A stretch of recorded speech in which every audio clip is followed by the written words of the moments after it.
A very good evening and a warm welcome to State of Business on Art Television. I'm Soundrija Vardhana. Let's look at the top stories for the day. Prime Minister stresses early actions on global energy requirements. Cabinet approves proposals for a luxury hotel and an international school in Port City. News in detail. Maithripala Sirisena states that the neoliberalism is not suitable for Sri Lanka.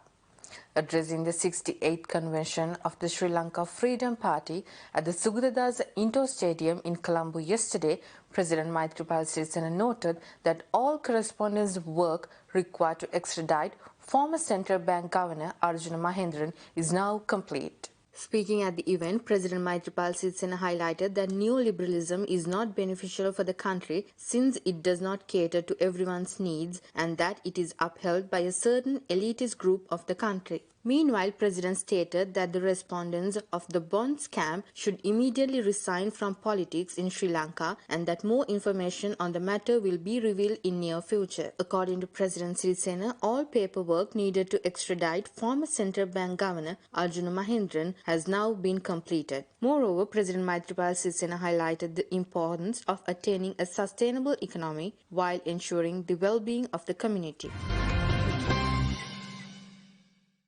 Prime Minister Ranil Wickremesinghe highlights that global energy requirements are expected to double by 2030, with India and China accounting for nearly half of the new growth in demand. Addressing the Indian Ocean Conference held in Maldives, Premier Wickremesinghe yesterday mentioned that heightened economic activity calls for more intense maritime security concerns in the region.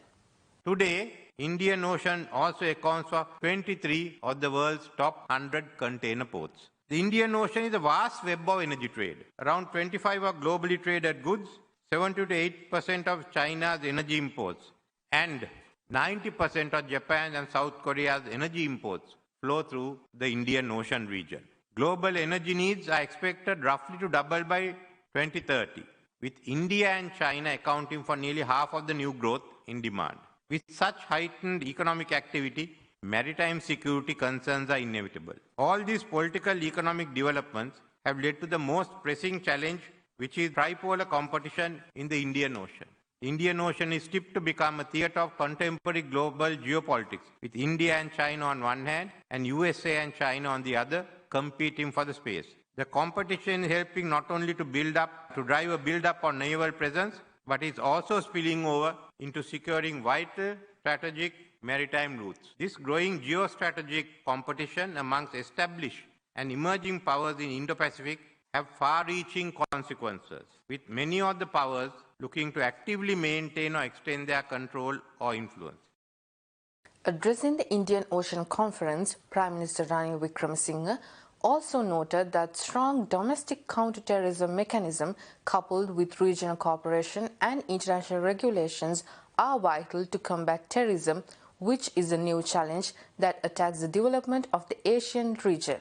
Today, the terrorist activities of the ISIS have become a priority security issue. The harrowing events that took place in Sri Lanka on Easter Sunday, as well as the other recent terrorist attacks, are a pressing reminder of the continuing threat from violent non-state actors. Terrorism remains one of the most serious problems of contemporary societies, as terrorism financing, extremism, and youth radicalization poses unprecedented challenges. The Easter bomb explosions confirm a change in ISIS strategy. After the setbacks in West Asia, the ISIS has turned its focus on South Asia. The 2016 bombing in Bangladesh, the 2017 in Egypt, and the 2018 in Indonesia are such indicators. This is the franchise form of terrorism, a new challenge, where religious affiliates claiming allegiance to the ISIS carry out attacks. Sri Lanka believes that a robust domestic counter-terrorism legal framework, which complies with international law and respects democratic rights, is essential for the states to counter this growing threat. But it must also be coupled with greater regional cooperation.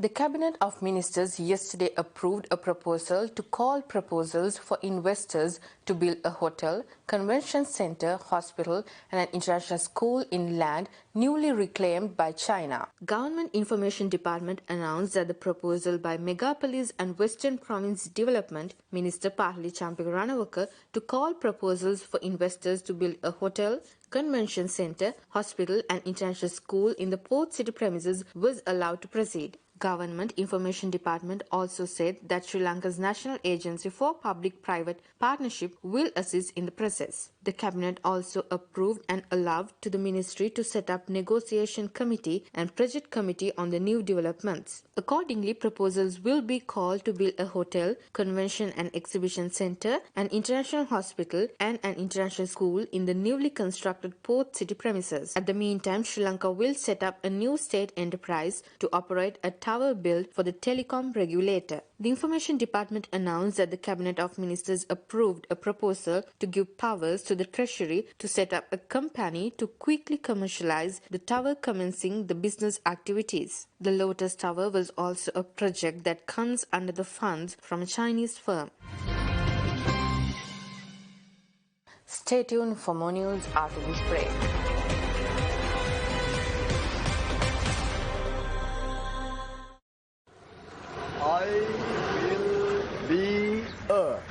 I will be a proud citizen. නිහඬව සෝත්සාහෙන් රට ගොඩනගන මේ මිනිසාසේම පැල්පත් වාසීන්ට නිවසක් වෙනුවට නව ජීවිතයක් ලබා දෙන මේ මිනිසුන්ද සාමාන්‍ය මිනිසුන් නොව යකඩ මිනිසුන්ය. පන්නරය ඉන්න හිතෙන රටකට. You should be proud of your country, where the richest offerings of nature are turned into a finer form through pure craftsmanship. And I'm not talking about the sapphire on my ring.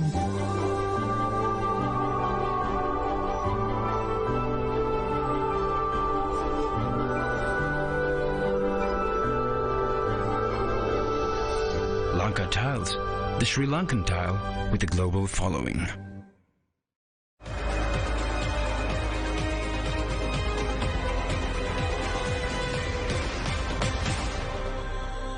Welcome back after the break. Speaker of the House Karu Jayasuriya expressed confidence that the Colombo Declaration stemming from the deliberations at the South Asian Parliamentary Platform for Children will refurbish the commitment of policymakers for ensuring that children have all their rights fulfilled, which will empower them to face the challenges of the 21st century.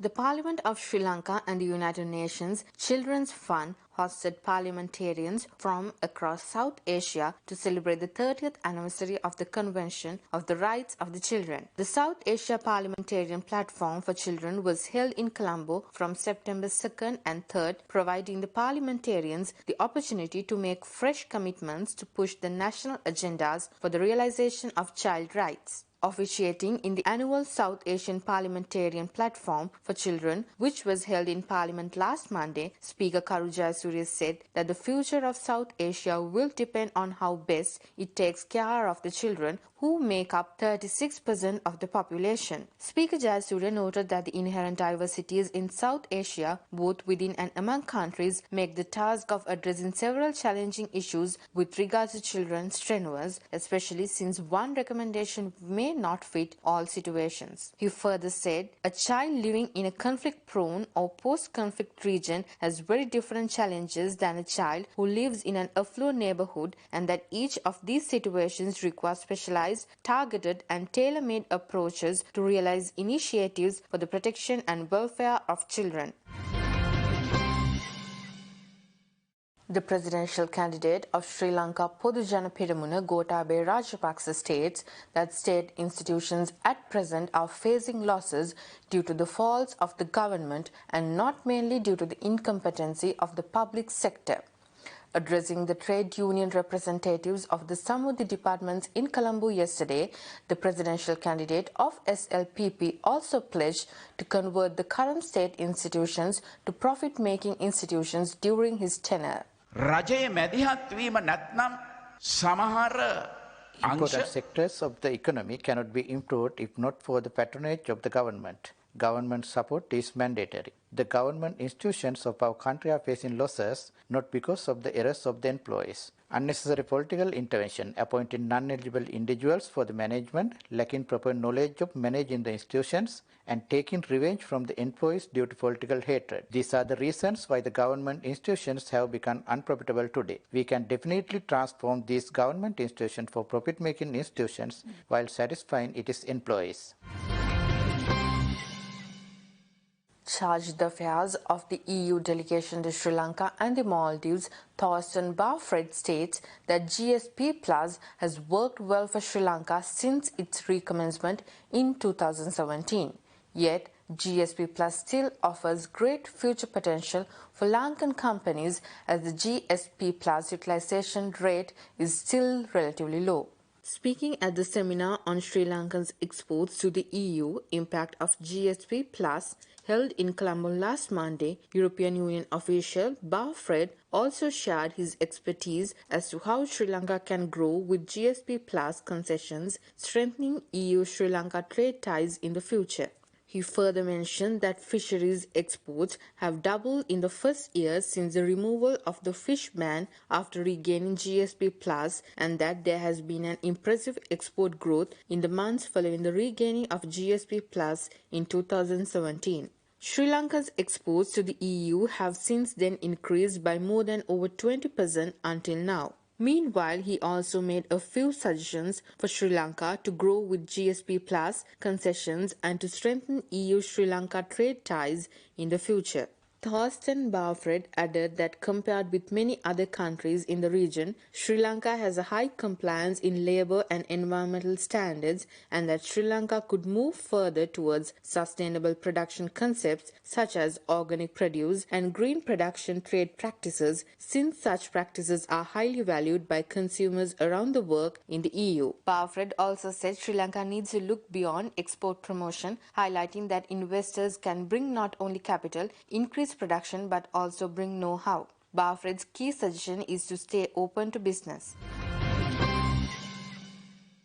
The American Chamber of Commerce in Sri Lanka, issuing a statement, urges the government of Sri Lanka to consider approving the Millennium Challenge Cooperation Compact. The statement states that the $480 million grant focuses on two key constraints to Sri Lanka's economic growth identified by Harvard University's Center for International Development, namely weak transport infrastructure and weak land administration practices. The American Chamber of Commerce in Sri Lanka states that the transport project, if implemented, has an estimated economic rate of return of 19%, while the land project has an estimated economic rate of return of 26%. Moreover, it reiterates that both these projects have further tangible social impact, noting that the transport project will reduce traffic congestion in and out of Colombo, create safer, more reliable public transportation through modernizing the bus service, and lower the transport costs required to connect people and goods with markets through upgrades to existing interprovincial roads in the central Uva and Sabaragamu provinces. On the land project, the statement says it will back existing historically under-resourced government initiatives by helping the government to create an inventory of state lands, strengthen the land valuation department, increase tenure security for smallholders, women and firms by scaling up BIM surveyor and digitize deeds records so that they are less vulnerable to damage, theft and loss. AmCham also notes the two projects will benefit 11.3 million people, which accounts for 54% of Sri Lanka's population. Against this backdrop, AmCham Sri Lanka calls upon the government of Sri Lanka to approve this grant and to make this a priority before MCC's Board of Directors meets on September 18, 2019. Stay tuned for stock updates after this break.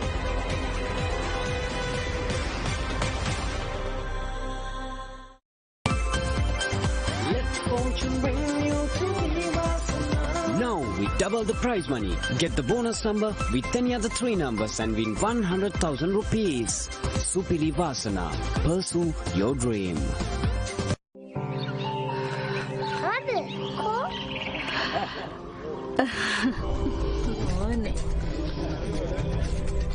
නිහඬව සෝත්සාහයෙන් රට ගොඩනගන මේ මිනිසා සේම රටේ ප්‍රවාහන අර්බුදයට විසඳුම් සොයන මේ මිනිසුන්ද සාමාන්‍ය මිනිසුන් නොව යකඩ මිනිසුන්ය.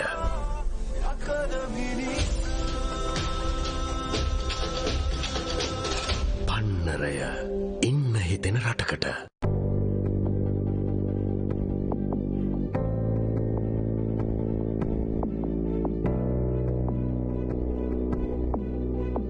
There's a thing from your country that I'm totally hooked on.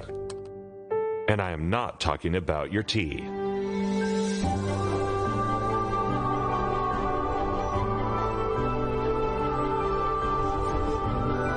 Lanka Tiles, the Sri Lankan tile with a global following.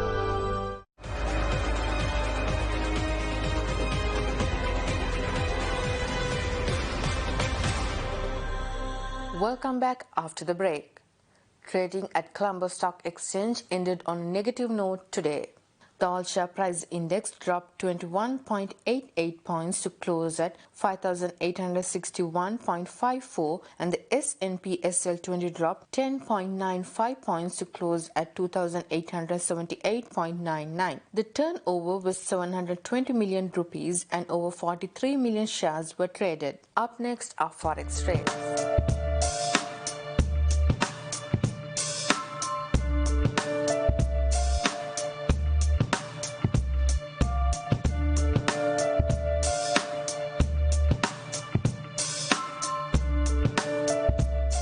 That's all news for today. Do join us tomorrow with State of Business. Until then, take care. Goodbye.